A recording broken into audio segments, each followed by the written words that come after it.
बोली सदगुरु भगवान की जय, साचे दरबार की जय, उमापति महादेव जी की जय, पूज्य गुरुदेव भगवान की जय।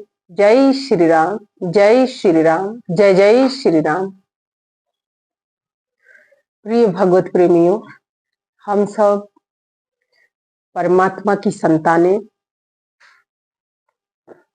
परमात्मा में रुचि रखते हैं, परमात्मा से एकाकार होते हैं, परमात्मा से ही सारे संबंध हैं, परमात्मा ही जीवन के आधार है। सजनों, जीवन बड़ा अनमोल है, लेकिन इस जीवन के लोगों ने बेमोल बनाया। और बहुत से लोग हैं जो कहते हैं कि क्या करना है, अब जीने का मन नहीं करता है, कुछ करने का मन नहीं करता है। सजनों, कब तक आप अपने मन की अधीनता स्वीकार करेंगे? कब तक आप अपने मन के अनुसार चलेंगे? कब तक आप दूसरों पर डिपेंड रहेंगे? सजनों, एक बार एक व्यक्ति था, वो बड़ा ही पापी कह लेते हैं, बड़ा पाप था उसके जीवन में। कभी वो भगवान का कथा सत्संग नहीं सुनता था, न भजन कीर्तन में कभी सम्मिलित होता था, यहां तक कि भूल के कभी भगवान का नाम तक नहीं लेता था। वो उसके घर वाले उससे बहुत परेशान हो गए थे और वो बोले कि ये बहुत पापी है, इसको घर में रहने का कोई अधिकार नहीं है। तो जानते ही हैं, उसी रास्ते से एक संत गुजर रहे थे। तो संत से कहे सब कि ये बड़ा पापी व्यक्ति है, इसे आप अपने साथ लेते जाइए। आप जानते हैं ना, लोग साधु उधु को देखते हैं तो कहते हैं कि आप हमें अपने साथ ले चलिए, आप इनको लेते जाइए, क्योंकि साधु ही बेला है। बाकी ये लोग तो अपने आप को ऐसे दर्शाते हैं कि पूरा इन्हीं के, पूरे संसार के जिम्मेदारी इन्हीं लोगों के ऊपर है। सजनों, साधु तो आपसे भी ज्यादा जिम्मेदारी निभाता है, आपको क्या लगता है? लेकिन साधु को लोग बेला समझते हैं, समझते हैं कि इनके पास बहुत समय होगा। तो वो साधु कहे कि ठीक है, ले जाएंगे, लेकिन उसने कहा कि मैं चलूंगा, पर एक शर्त है।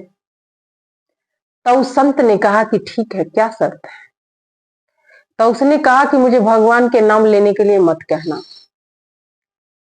तो उन्होंने कहा मैं तुझे कुछ नहीं कहूंगा, तू चल मेरे साथ। सजनों, लेके गए। वो जो करता था वो कुछ कहते ही नहीं थे, चुप रहते थे, बोलते ही नहीं थे। काफी समय बीत गया, वो अपनी मनमानी किया, खाता था, नहाता था, जब मर्जी खाता था, जब मर्जी नहाता था, जब मर्जी सोता था, जब मर्जी चार लोगों में जाके बैठता था। जो संत थे वो कुछ नहीं बोले। तो एक दिन उसके मन में ये विचार आया और उसने कहा कि ऐसा है, मैं आपके साथ कहीं, आप जाते हैं कहीं, आते जाते हैं, मैं भी आपके साथ चलूं? तो उस संत ने कहा कि हाँ, एक शर्त है, लेकिन मैं तुम्हें अपने साथ तभी लेके जाऊंगा जब तुम एक बार सिर्फ राम कह दोगे। तो उसने कहा कि ठीक है। तो उसने एक बार राम कहा। क्या कहा? राम, श्री राम, जय जय राम। उन्होंने कहा, संत ने, कि तूने राम कहा तो अब तेरा सारा काम बन गया। और उसके घर संदेश भिजवाए और बोले कि अब आप इसे ले जा सकते हैं। और जिसने राम कह दिया उसका सारा काम बन गया, कोई काम ही नहीं बिगड़ा है। गया, बहुत अच्छा इंसान हो गया था, अपने घर में रहता था, सारी जिम्मेदारियां निभाता था, सब कुछ करता था। कहते हैं कि जाना तो सबको पड़ता है ना। मौत आई एक दिन, उसे यमदूत लेके गए। जब लेके गए तो वहां यमराज जी जो बैठे हैं, जिसे धर्मराज भी कहा जाता है, तो यमदूतों ने बताया कि महाराज इसने सिर्फ अपने जीवन में एक बार राम कहा है।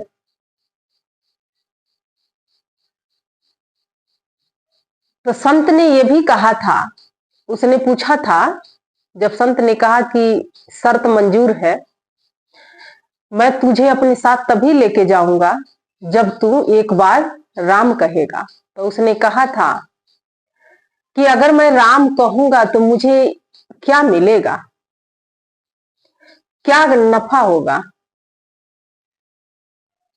क्या घाटा होगा, और क्या मेरे जीवन में कुछ हिस्से बन जाएगा।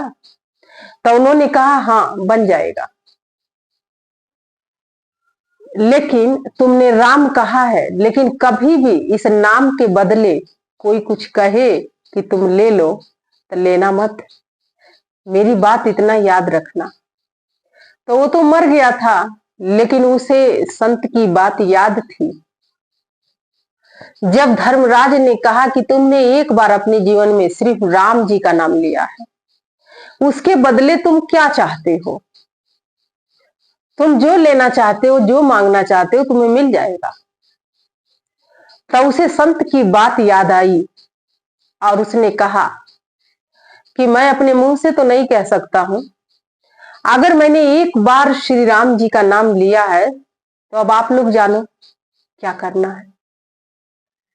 तो धर्मराज जी ने कहा कि ठीक है, इन्हें ब्रह्मा जी के पास लेके चलते हैं।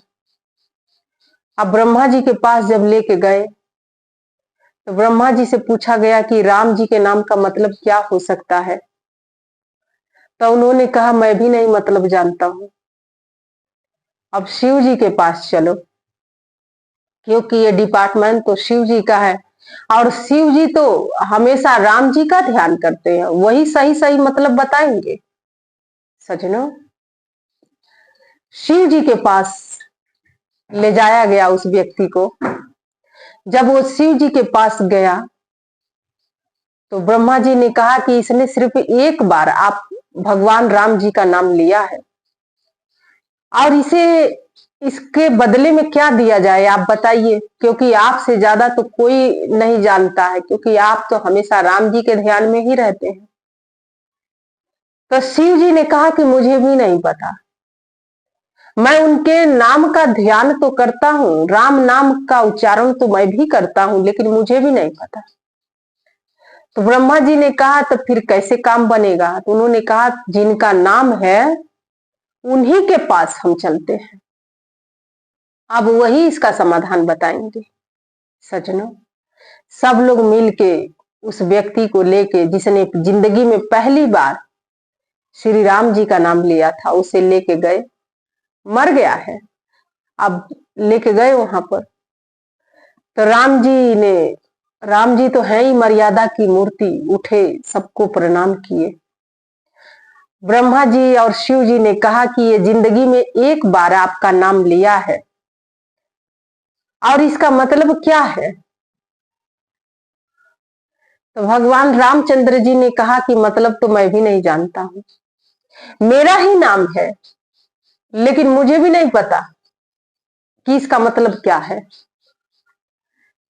तो उन लोगों ने कहा तो फिर इस व्यक्ति का क्या होगा, क्या किया जाए। तो राम जी ने कहा कि इसे मेरे पास छोड़ दो और आप लोग चले जाओ। तो सजनों, कहने का मतलब ये है कि जो राम का नहीं हुआ वो किसी का नहीं हो सकता है, जो राम का हो गया वो सबका हो गया। तो वो राममय हो गया। राम जी ने कहा अब इसे मेरे पास छोड़ दो। सजनों, कहने और समझाने का भाव ये है, लोग कहते हैं कि इससे क्या मिलेगा, करने से क्या होगा। सजनों, घाटा और नफा ये लोग पहले तय करते हैं कि क्या मिलेगा, क्या होगा। सजनों, आप कोई भी कर्म करते हैं, आप घाटा और नफा मत देखिए, आप अपना कर्म करिए। उसने तो जिंदगी में एक बार, पहली बार राम जी का नाम लिया तो उसका सारा काम बन गया, लेकिन आप अगर भगवान श्री रामचंद्र जी का नाम लेंगे तो क्या आपका काम नहीं बन जाएगा? सजनों, इसीलिए आज आते हैं राम, कोई बुला के देख ले। भगवान श्री राम राम है, उनके नाम में इतना महत्व है, इतना शक्तिशाली है। तो सोचिए, उसने जिंदगी में एक बार नाम लिया था, लेकिन अगर आप रोज लेंगे, रोज उनका ध्यान चिंतन करेंगे तो कितना महान बन जाएंगे। यही कुछ विचार था जो आपके समक्ष लेके उपस्थित हुए थे। तो बोलिए उमापति महादेव जी की जय, श्री कृष्ण बलदेव जी की जय। जय श्री राम, जय श्री राम, जय जय श्री राम। धन्यवाद।